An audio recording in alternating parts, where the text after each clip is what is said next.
بسم اللہ الرحمن الرحیم۔ کبھی آپ نے سوچا ہے کہ آج جو ہم مہنگائی، بھوک، خوف اور بے سکونی کے طوفان میں گھرے ہوئے ہیں، یہ سب محض دنیاوی حالات نہیں بلکہ شاید کسی بڑی حقیقت کی طرف اشارہ ہیں۔ کیا یہ سب کسی بڑے وعدے کا آغاز ہے؟ کیا یہ سب ہمیں جگانے کے لیے ہے؟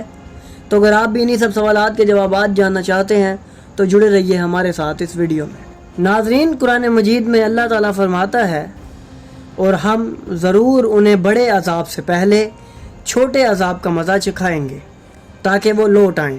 ناظرین، امام جعفر صادق علیہ السلام سے روایت ہے، آپ نے فرمایا، چھوٹے عذاب سے مراد وہ دنیاوی مصائب ہیں جو اللہ تعالیٰ نے اپنے بندوں پر نازل کیے تاکہ وہ توبہ کریں، جھک جائیں، واپس لوٹ آئیں۔ یہ قحط، مہنگائی، خوف، بیماری اور بے برکتی کی صورت میں آتا ہے، اور جب کوئی قوم ان اشاروں کو نظر انداز کرتی ہے تو پھر عذاب اکبر کی تیاری ہو جاتی ہے۔ اب ذرا اس روایت پر غور کریں جو امام جعفر صادق علیہ السلام سے محمد بن مسلم نے نقل کی۔ قائم کے قیام سے پہلے کچھ علامتیں ہوں گی جو اللہ کی طرف سے مومن بندوں کے لیے ایک آزمائش ہوں گی۔ میں نے عرض کیا، یبنا رسول اللہ، وہ علامتیں کیا ہیں؟ تو امام نے فرمایا کہ اللہ قرآن مجید میں فرماتا ہے، اور ہم ضرور تمہیں مال، جان، خوف، بھوک اور پھلوں کی کمی کے ساتھ آزمائیں گے، اور صبر کرنے والوں کو خوشخبری دے دو۔ امام نے مزید اس سے فرمایا کہ میں اب تمہیں اس آیت کی تفسیر سناتا ہوں۔ خوف سے مراد وہ خوف ہے جو ظلم و جور کے بادشاہوں کی طرف سے مومنوں پر طاری ہوگا۔ بھوک سے مراد وہ قحط ہے جو زمین کی پیداوار کو روک دے گا، چیزیں مہنگی ہو جائیں گی، لوگ اپنے لیے خوراک ڈھونڈتے ڈھونڈتے تھک جائیں گے مگر کچھ نہ پا سکیں گے۔ مال کی کمی سے مراد کاروبار کی تباہی، روزگار کی بندش اور ہر ہاتھ خالی کا منظر ہے۔ وہ زمانہ جہاں دولت چند ہاتھوں میں سمٹ جائے گی اور باقی سب ہاتھ پھیلاتے نظر آئیں گے۔ جان کی کمی سے مراد وہ دن ہے جب بیماریاں، حادثے، جنگیں اور فتنہ ہر گلی، ہر کوچہ، ہر شہر میں موت کے سائے لے کر چلے گا۔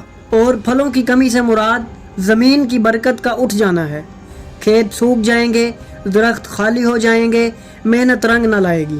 پھر امام نے فرمایا، اور صبر کرنے والوں کو خوشخبری دے دو، یعنی وہ مومنین جو ان سختیوں میں بھی دین پر قائم رہیں گے، زبان کو شکایت سے محفوظ رکھیں گے اور دل کو یقین سے بھر کر انتظار کریں گے، ان کے لیے خوشخبری ہے، وہ قائم آل محمد کے ظہور کو پا لیں گے۔